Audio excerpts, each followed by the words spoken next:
The storm had rolled across the frontier world for 3 days without pause. Thick brown clouds twisted over the sky like giant snakes, the wind throwing sand and dust against everything in its path. Most people stayed inside their shelters, but Marcus Hale was not most people. He had always been stubborn, always ready to chase trouble if it meant discovering something new. So, when the automated scanners picked up a strange energy flare in the southern canyons, he packed his tools, sealed his helmet, and went out into the storm. The desert stretched in every direction, dry, cracked, and empty. But Marcus liked it. The silence made him think. And the loneliness felt like a friend that didn't demand anything from him. As he rode his crawler across the rough ground, the windscreens buzzed under the constant assault of sand. His machine almost slid twice, but Marcus kept one hand steady on the controls and the other on the old music chip he kept in his pocket for luck. Just another broken mining drone, he muttered. Probably fell from orbit again, but the closer he got to the crash site, the more he realized he was wrong. Mining drones didn't make craters this large. They didn't send out pulses that made his scanner freeze and restart every few seconds. And they definitely didn't cause the hair on the back of his neck to rise. Something powerful had come down, something alive. Marcus parked the crawler behind a rocky ridge and climbed out. The sandstorm fought him every step. But he reached the edge of the crater and looked down. His breath caught. Below him lay a wrecked bioship, a living vessel, organic in shape and glowing faintly like a dying heart. Its outer shell was split open, pulsing with weak light. Vines or something like vines hung from the cracked hull, twitching in the hot air. Fluids seeped onto the ground and evaporated instantly. This wasn't human. This wasn't any species he knew. Marcus felt his heartbeat speed up. As an engineer, he had always dreamed of discovering alien tech. But now, seeing a real alien craft torn apart in the dust, his excitement mixed with fear. If there was a ship, there might be a crew. If there was a crew, someone might still be alive. He hesitated only for a second before climbing down.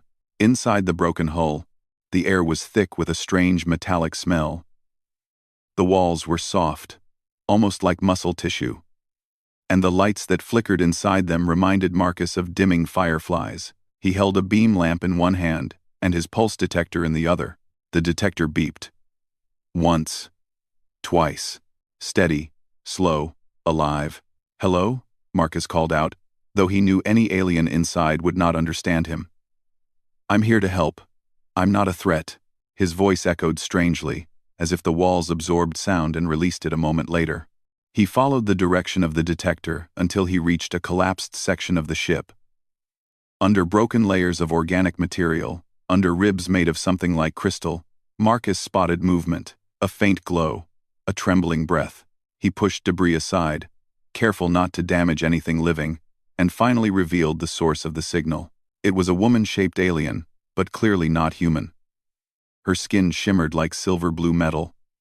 Her hair, if it could be called hair, flowed like strands of light. 2 thin crests rose from the sides of her head, glowing weakly.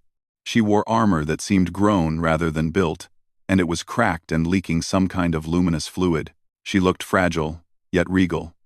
Weak, yet powerful. She looked like she didn't belong anywhere near death. Marcus dropped to his knees beside her.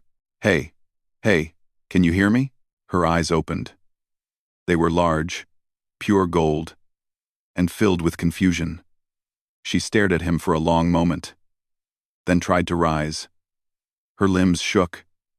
She collapsed again. Marcus raised both hands to show he meant no harm. "It's okay, don't move. You're hurt." She blinked slowly and spoke a word he couldn't understand. The sound was soft, musical, like a whisper made of wind. He tapped his translator badge, but the device gave only static. Whatever language she used, it wasn't in the database. Still, he sensed she wasn't afraid of him. She was simply exhausted. Marcus looked around the ruined ship. This place wasn't safe. The walls were collapsing, and the storm kept pushing dust through the cracks. If he left her here, she would die. He made a decision. "I'm taking you with me." He wasn't sure if she understood, but she didn't resist when he gently lifted her. She was lighter than he expected, almost weightless. Carrying her up the crater was difficult, especially with the storm pushing against him. But he managed. He placed her gently in the crawler's passenger seat and sealed the cabin. The moment the door closed, her breathing steadied.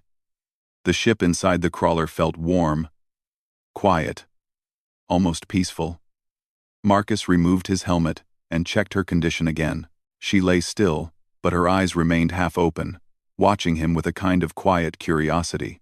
"Let's get you somewhere safe," he said softly. He drove back toward the old terraforming station, an abandoned outpost he had been repairing for months. It wasn't much, but it had medical gear, power, and shelter. More importantly, nobody else went there. Humans on this frontier world didn't like to explore much. They preferred their safe zones. The ride took an hour. During that time, the alien woman drifted in and out of consciousness.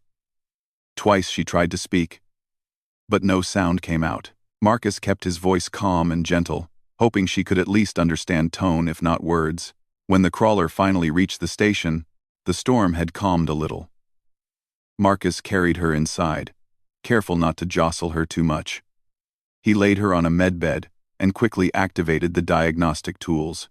The machines stuttered at first. Her biology was so different that the scanners struggled to understand anything. After a long moment, the holographic screen displayed a warning. Unknown species. Vital signs, unstable. Biological energy pattern, volatile. Marcus frowned. Volatile was never a good word in medicine. He checked her body again. The glowing cracks in her armor pulsed faster now, almost like something inside was reacting to the environment. Her skin shimmered in waves. It reminded him of a machine overheating. Except she wasn't a machine. She was alive. Too alive. Then, without warning, her eyes opened fully. She sat up half a step, staring at Marcus with sudden intensity. A soft hum filled the room. The lights flickered. The air grew warm, charged. Her crests glowed brighter than before. Marcus froze. "Hey, stay calm. You're safe. I'm not going to hurt you." She whispered a single word, soft but filled with meaning he could somehow feel rather than hear. It wasn't language. It was emotion, fear, warning, danger. Then she slumped back, completely unconscious. Marcus stood beside the bed, breathing hard, unsure what he had just seen. But he understood one thing very clearly. She wasn't only injured, she wasn't only lost. Something inside her was changing, growing, or breaking. He had brought her here thinking she only needed healing. But now, looking at her glowing skin, the trembling air, and the warning messages flashing on the scanner, Marcus realized something far more serious. Whatever was happening to her, it hadn't even started yet, and he had absolutely no idea what he had just brought into his station. The storm ended during the night, but Marcus barely slept. He stayed beside the alien woman, Queen Sira, as he would soon learn watching the strange lights that pulsed through her skin. Every time he thought they were calming down, they changed again, spreading in a new pattern like ripples on water. The medbed kept sounding warnings. Energy spikes detected. Unknown biological transformation occurring. Environmental sensitivity rising. Marcus rubbed his eyes and leaned back in his chair. "What's happening to you?" he whispered. The alien didn't answer. She remained unconscious, her breathing shallow but steady. Even the quiet hum from her crests filled the room with a strange comfort and danger at the same time. By sunrise, Marcus knew one thing for sure. This wasn't a simple injury. Something inside her was activating, something important and possibly extremely dangerous. When morning light entered the station, Marcus left her side only long enough to check the scanners outside. The storm clouds were gone, but the air felt heavy with tension. The horizon seemed too empty, too quiet, as if the world were holding its breath. He returned to the medroom and almost dropped his tools. The alien woman was awake. She sat on the bed, her golden eyes scanning the room with slow, careful movements. The cracks in her armor had closed a little, but her skin still pulsed with faint light. When she noticed Marcus, she straightened slightly, as if trying to appear stronger than she really was. Marcus raised both hands in peace. "It's okay. You're safe here. She studied him for a long moment, then spoke something soft and unfamiliar. A gentle tone. A flowing rhythm, beautiful, but unreadable. He tapped his translator again. Come on, work this time. To his shock, the badge flickered, then projected a thin blue line of translation text. Name. Her voice trembled, but the translator picked up enough to form basic words. Marcus smiled in relief. Sira? That's your name? She nodded slowly. He pointed to himself. Marcus. She repeated it softly, almost testing the sound. Marcus. The translator added, Human? Marcus laughed awkwardly. Yes, I'm human. Sira tilted her head, eyes narrowing with confusion, and something else, surprise. She spoke again, and the translator struggled to keep up. Human? Alone? No guard? No hive? Marcus scratched the back of his neck. Humans don't have hives. We usually work with small teams. Or alone. Like me. Sira sank back slightly, absorbing this information. To her, the idea of a species with no hive connection, no constant mental link, must have felt strange. But Marcus also noticed something else. Every few seconds, a soft vibration moved through the air, like a pulse. Each time it happened, the lights flickered. He frowned. Are you causing that? Sira lowered her gaze. The translator flashed a new line. Cannot stop. Cycle begins. Too soon.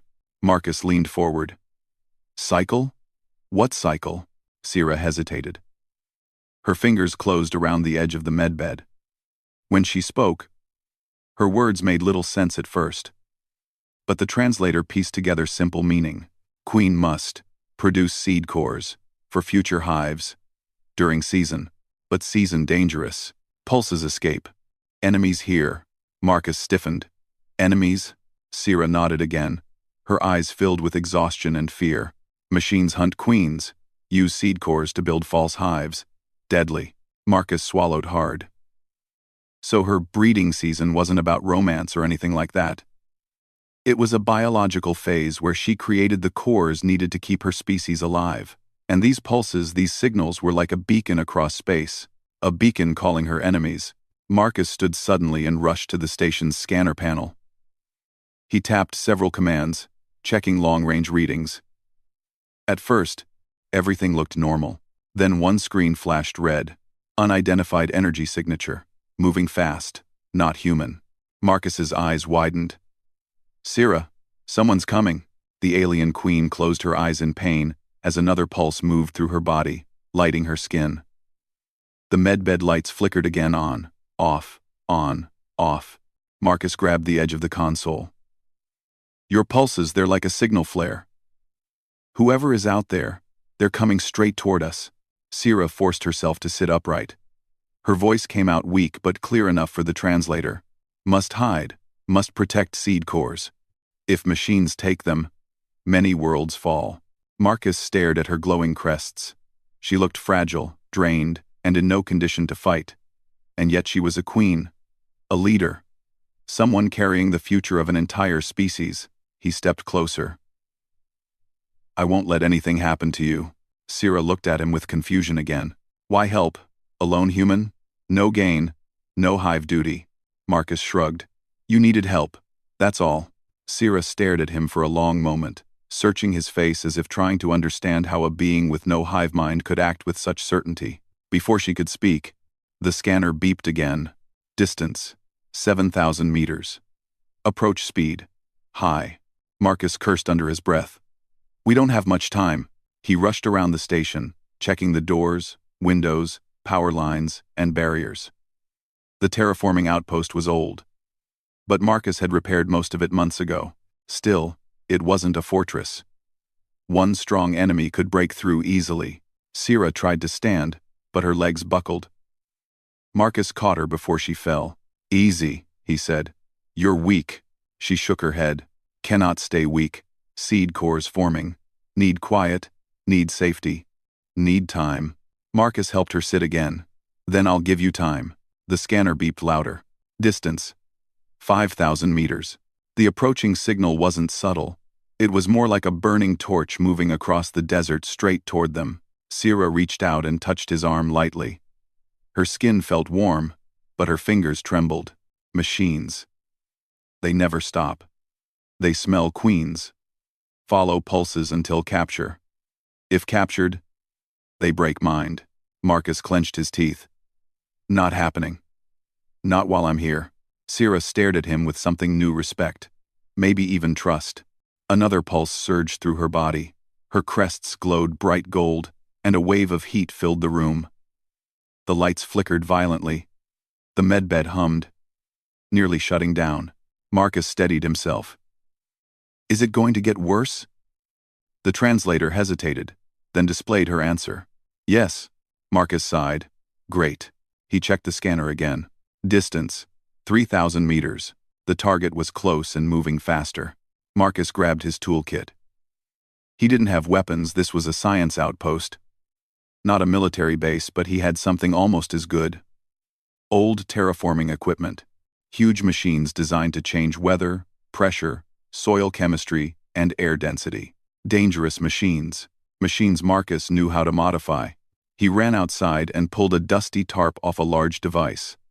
A pressure modulator, used to create sudden drops in air density during tests.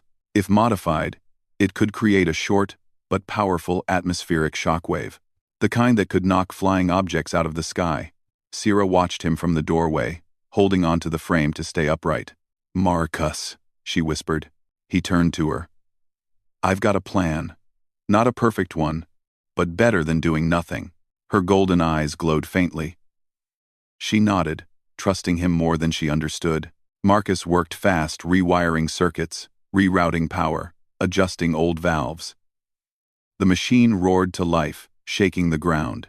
The scanner beeped again. Distance, 1,500 meters.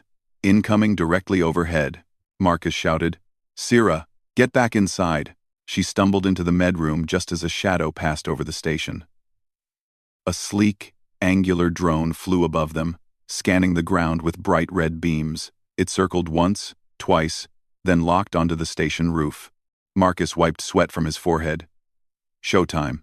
He threw the modulator's main switch. A deep boom exploded outward, followed by a shockwave of sudden air pressure change.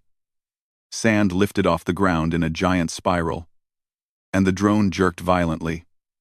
Losing balance, it crashed into the desert with a metallic scream. Marcus grinned. Ha! That worked. His victory lasted 3 seconds. The scanner beeped again. Additional signatures detected. Multiple approaching.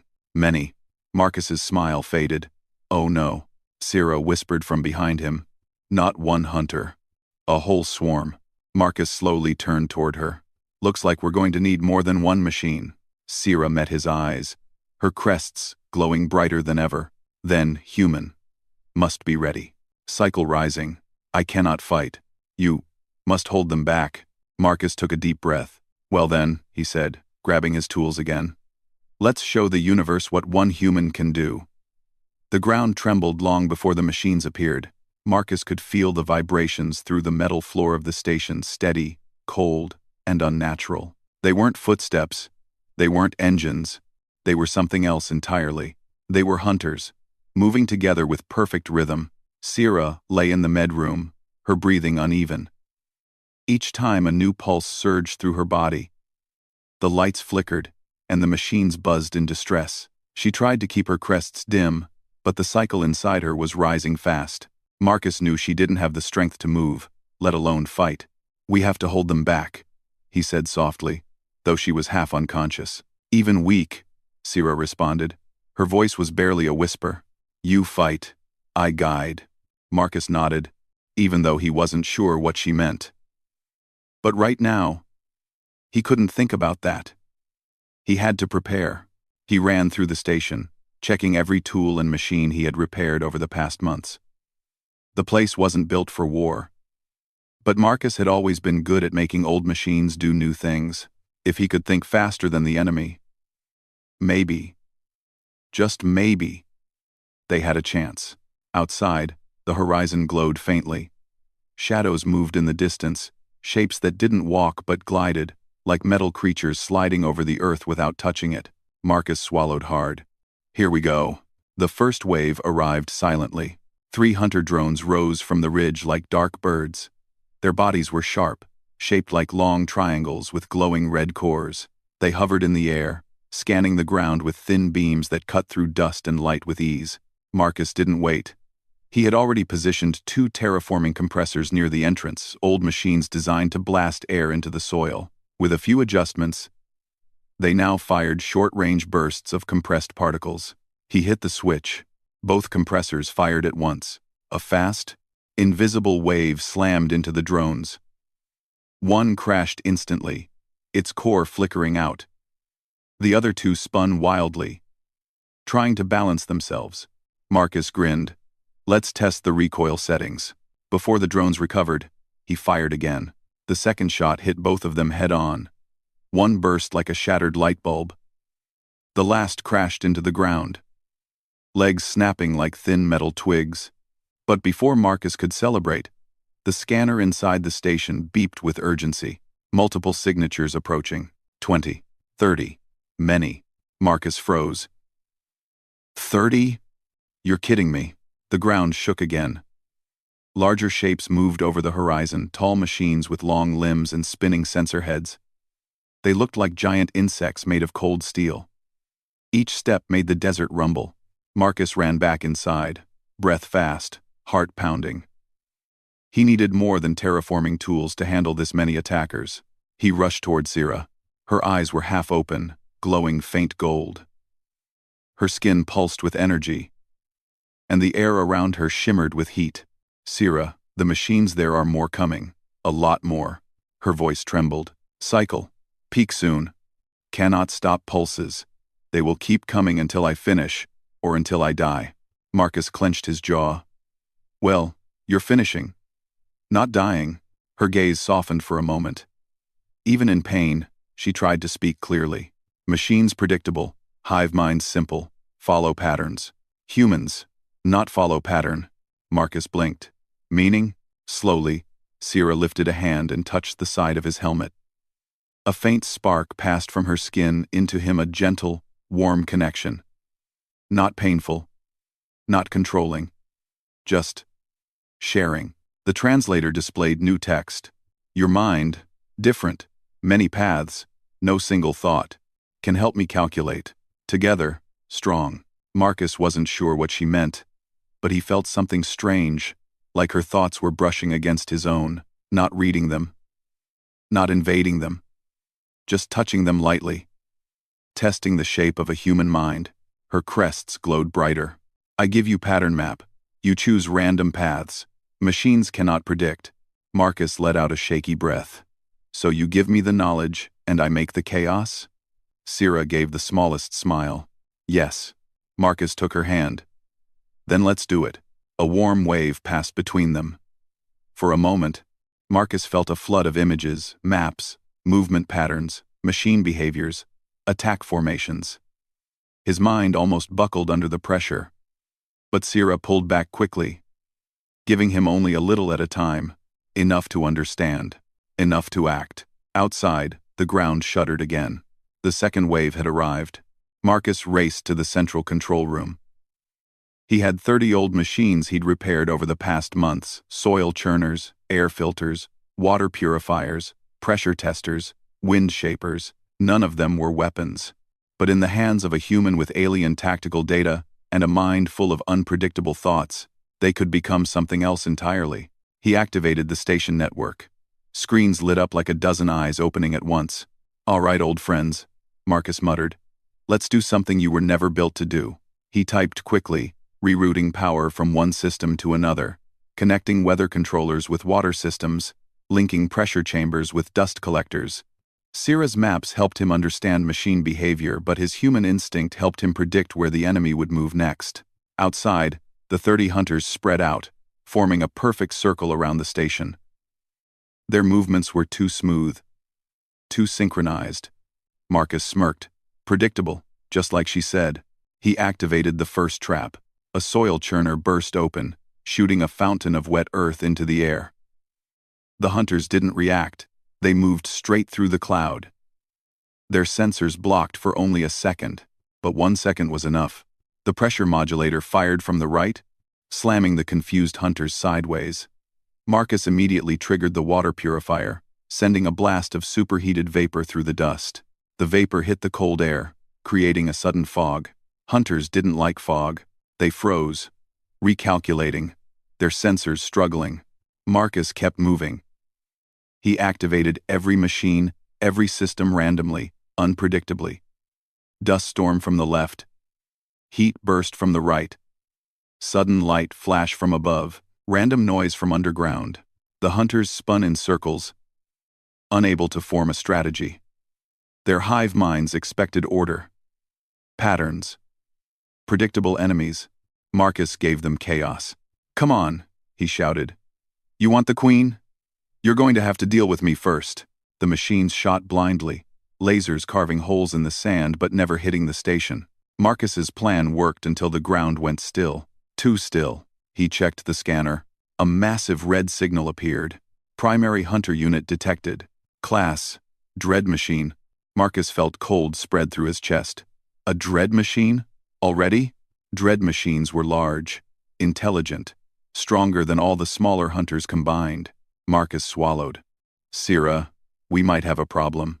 He ran back to the medroom. Sira lay trembling, her crests glowing almost white. The air around her felt hot and heavy, like a storm about to explode. She opened her eyes. Dread machine, last hunter, strong, smart, but all machines still hive-bound. Still predictable. We still can win. Marcus glanced at the scanner again. The massive machine was approaching fast. "How?" he asked. Sira reached toward him, voice faint. "You think in many directions. I give you final map. Together, break hive pattern." Marcus hesitated for only a second, then took her hand. Another warm wave of energy passed between them, stronger this time, but still gentle. Marcus felt the map unfold in his mind like a puzzle assembling itself. He understood. Not fully, not perfectly, but enough. He turned toward the door. "All right, Sira," he said quietly. "Let's show that dread machine what a human can do." Sira managed a weak smile. "Show them. Human strength." And Marcus stepped out to face the biggest threat of his life. The desert was silent, too silent as the dread machine approached. Marcus stood on the station's roof, the hot wind blowing across his face. The sun was sinking behind the mountains, turning the sky orange, and the long shadow of the approaching machine stretched across the sand like a crawling monster.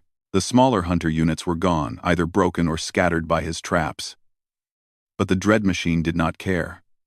It moved with steady, unstoppable weight, each step sending a tremor through the ground. It was huge, taller than the station, wide as a transport ship, covered in black armor plates that reflected no light. Its body was shaped like a giant insect with 6 metal legs, a large central core glowing red, and a long head filled with rotating sensors. Marcus whispered to himself, "Okay. Big, ugly, and you want to kidnap an alien queen. Let's do this." Inside the station, Sira lay on the medbed, her skin glowing with bright gold light. The cycle inside her had reached its final stage. Energy pulsed from her in waves, shaking the walls around her. She was too weak to stand, but her mind stayed sharp. She felt Marcus's fear and his determination. "Marcus," her voice whispered through the small speaker near the console. "Remember, no pattern. Machines fail when mind splits many ways." Marcus nodded. "Yeah, no problem. My mind's already a mess." He smiled nervously and lifted the controller linked to all the machines he had prepared. Sira had given him the map predictive patterns, enemy tactics, weak spots, but it was up to him to use them in ways that made no sense to a hive mind. The dread machine stopped about 100 meters from the station. Its voice boomed across the desert. Cold, robotic, emotionless. Surrender, Queen. Human presence, irrelevant. Violence, inevitable. Marcus raised his voice. "You want her? Then come and get her." The dread machine tilted its head slightly, calculating. Human resistance. Nonsense. Good, Marcus muttered. Keep thinking that. The machine moved forward. Marcus hit the first switch. A loud rumble began beneath the sand. The soil churners spun at maximum speed, stirring the ground into a soft, unstable surface. The dread machine took a step and sank halfway down. Not trapped, but slowed. Marcus shouted, "Let's see you handle this." He activated the wind shapers. Massive fans roared to life, kicking up a violent dust storm. The sky turned brown, visibility near zero. The dread machine fired a laser through the dust, but it hit nothing. Marcus had already moved to the next console. He activated the reflective panels, old solar mirrors he'd cleaned months ago. They rose from the sand like shields, each angled randomly. The dread machine's lasers hit the mirrors and bounced in unpredictable directions. One beam reflected backward and struck one of the dread machine's own legs. Sparks flew. Machine voice thundered. Unexpected pathway. Recalculating. Marcus grinned. Good luck. He activated the pressure modulator next. A shockwave blasted the right side of the creature, throwing it off balance. Two metal legs slammed into the sand. Inside the station, Sira felt the machine's confusion. Human unpredictability was breaking its pattern. But she also felt Marcus's energy draining fast. He could not keep this up forever, she whispered through the speaker. Marcus. Dread machine core must be exposed. Only then. Final strike. Marcus nodded. I know. He ran to the last machine. He had set up a weather controller. Normally it was used to adjust humidity, but he had rewired it to create a short burst of cold vapor. He activated it. A freezing mist shot across the battlefield, covering the dread machine's metal plates in white frost. Its armor cracked under the sudden temperature shift. Almost, Marcus muttered. The dread machine roared with mechanical anger. Human interference. Unacceptable. It fired 3 heavy lasers straight at the station. The walls shook violently. Marcus ducked behind a barrier as debris flew everywhere. The station wouldn't survive many more hits. He jumped onto his crawler seat and grabbed the control stick of the half-repaired alien bioship fragment lying behind the building. He had worked on it all morning, connecting whatever pieces he understood. It wouldn't fly for long, probably only a few minutes. But that was enough. He steered the glowing fragment forward. Its living tendrils responded to his touch, moving as if understanding his urgency. Marcus whispered, "Help me out, Sira. Give me the path." A warm pulse moved through his mind, Sira's thoughts gently guiding him, showing the exact weak point on the dread machine's armor. There. The lower core. Behind the front plate. Marcus accelerated. The bioship fragment shot forward like a silver arrow. The dread machine turned toward him. Human suicide detected. Marcus yelled, "Not today." He fired the bioship's organic energy burst, a feature he'd barely repaired. The shot hit the dread machine's front armor, cracking it wide open. The dread machine staggered. Marcus hit the emergency eject button and jumped from the crawler. He hit the sand hard, rolling several times until he stopped, gasping. The bioship fragment crashed into the dread machine and exploded in bright blue fire. Sira saw it all from inside. Her heart, if her species had one, ached with fear. Marcus. The dread machine shuddered. Its front armor peeled away, revealing a pulsing red core. Marcus forced himself to stand, bruised but alive. Sira. Now. Inside the station, Sira gathered the last of her strength. Her cycle reached its peak, gold light pouring from her skin, her crests shining like small suns. She sent all her remaining energy through the station's network, into the pressure modulator, into every device Marcus had connected. She whispered one last instruction. Together. Marcus slammed the final switch. All the machines fired at once, pressure burst, wind blast, heat flash, sound wave. An unpredictable storm of force. It hit the dread machine's exposed core. The monster let out a deep mechanical scream. The core flickered, then exploded. A shockwave tore across the desert. The dread machine collapsed into the sand, its legs curling inward like a dead insect. Marcus stood in the silence, chest heaving. They had won. Inside the station, The brightness around Sira slowly faded. The pain stopped. The pulses quieted.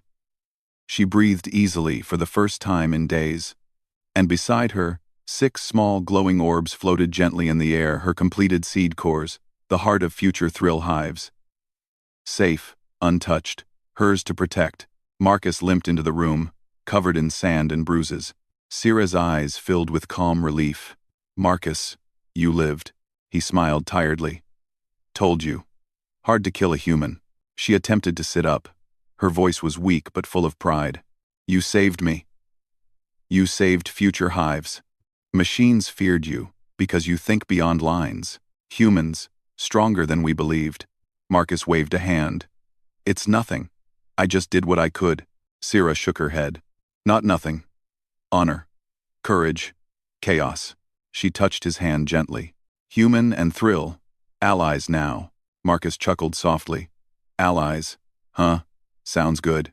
Sira looked at him with golden eyes filled with respect. "Your name will be spoken in my hives. The human who broke the pattern." Marcus smiled. "And your story will be told in mine." They sat in silence for a moment, the warm glow of the seed cores filling the room with soft light. The world outside was quiet again. The danger had passed. And for the first time since she arrived on this lonely planet, Sira felt hope for her people.